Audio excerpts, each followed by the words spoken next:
su-aasha isweydiinta le markaa ma aha nebi maxamed weynayntiisa kama hadlayno qofka muslimkaee ka doodaana uu ku gaaloobaya waadix soo taasi maaha qofka muslimka ee nebi maxamed weynayntiisa ka dood geliya uu ku gaaloobaya waa maxay markaa cilladu xaggee ka jirtaa cilladu waxay ka jirtaa maalintaa in la xusaa ma tahay qaab loo weynaynayo waa isku wada fursanna inaynu weynayno laakiin qaababkii layna faray inaynu nebiga u weynayno maalintaa in la xusaa ma ku jirtaa nebigu inooma sheegin isaguna ma xusin saxaabadii la joogtayna ma xusin taabiciintii ka dambaysana ma xusin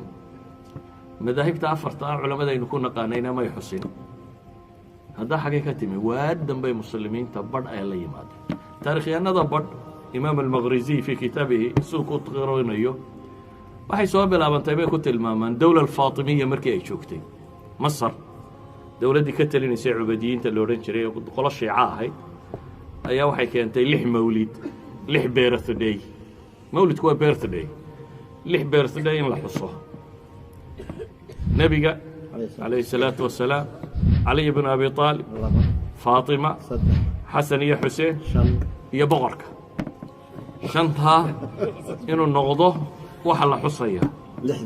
lixdaa inuu noqdo waxa la xusaya dowladdii shiicada ahayd baa la riday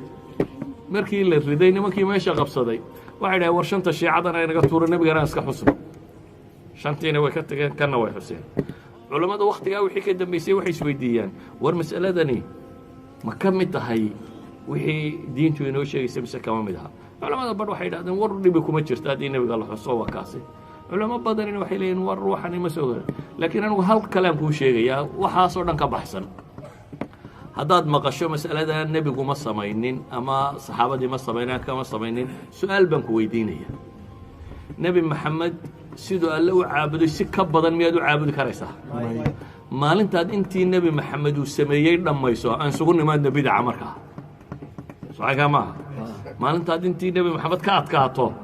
aan isweydiinna waxaa soo hadhay ma bannaantay mise ma bannaana laakiin intiiba haddaanad haynin waxba bidaca ka warramay idan nebi maxamed maalin ha u yeeline maalin walba ku salli inaad sanadkii maalin sugto oo tidhaahdo maalintaasaan ku sallinaya maalinta tan dhan kale markaynu ka eegno ma la garanayaa maalintuu exactil nebigu dhashay taariikhdii carbeed ee hore waxay u dhigantahay sidii taariikhdii soomaalida soomaalidu baadiya ku dhalataa siday u calaamadsan jireen laba wax bay calaamadsan jireen toddobaadka maalintay ka dhashaan way calaamadsan jireen waxaad maqlaysaa hebel isniin buu dhashay iyo khamiis buu dhashay iyo jimcu dhashay iyo axad buu dhashay taa soomaalidu ma laha way calaamadsan jireen waxay kaloo calaamadsan jireen gugii ama dayrtii la dhashay wixii jiray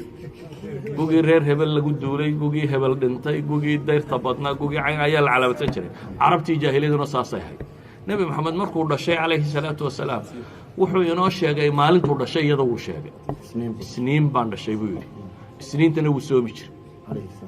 isniinta iyo khamiisahana wuu soomi jiray markaa wuu sheegay inuu isniin dhashay sanadkuu dhashiyo bishuu dhashay cidima garanaysaa sanadkii waxa la yidhi sanadkii maroodigu maka ku soo duulay buu ku beegnaa marka waa sanadkii maroodiga markaa taarikhda la raadinaya war sanadkaasi halkuu kaga beegnaayo halkaasuu ku beegnaayo halkaasuu sanadkii maroodigaa ugu dhashay ayay culammada yidhahdeen bisha ma la garanayaa waxay yidhahdaan waxaa loo filaya inay tahay bisha rabiicul awal ahay maalintana isniinta rabiicul awal qolo waxay yidhahdeen 12 ahayd taarikhyahanada hadda jooga waxay leeyihin markaa dib loo baadho 12 isniinba maaha nebiguna wuxuu yidhi isniin baa dhashay soo maaha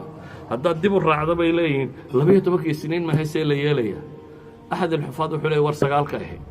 culamo kale waxaa qabtaa 8 marka maalintan 12 waa ashharul aqwaal waa warka ugu caansan ee taarikhyahanadu ay qoraan laakiin exactly inay ahayd maalintaasi xataa maalin laysku waafaqsanyay maaha soo duuduub hadday tay nebiga weynayntiisa maalin walba weyne 12 rabiicul awal ha sugine sanadkoo dhan weyne maalin kasta ku salli maalin kasta waxaad u samayn karta nebi maxamed calayhi salaatu wasalaam u samee hadday tahay maalintaasi miyay diinta ku soo aroortay waxaa dilla ammaan araganu